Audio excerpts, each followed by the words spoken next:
Hey guys, welcome back to Sonic Social Tech. Today in this tutorial, I'll show you how to allow message requests for verified accounts only.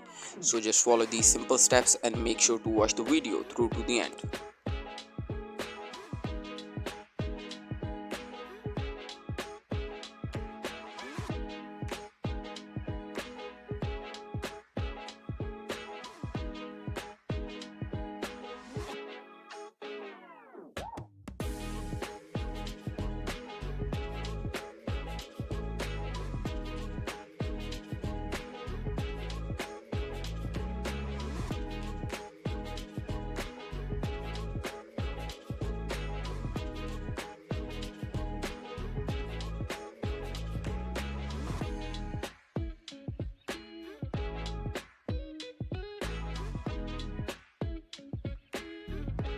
Thank you for watching guys. Make sure to like and subscribe.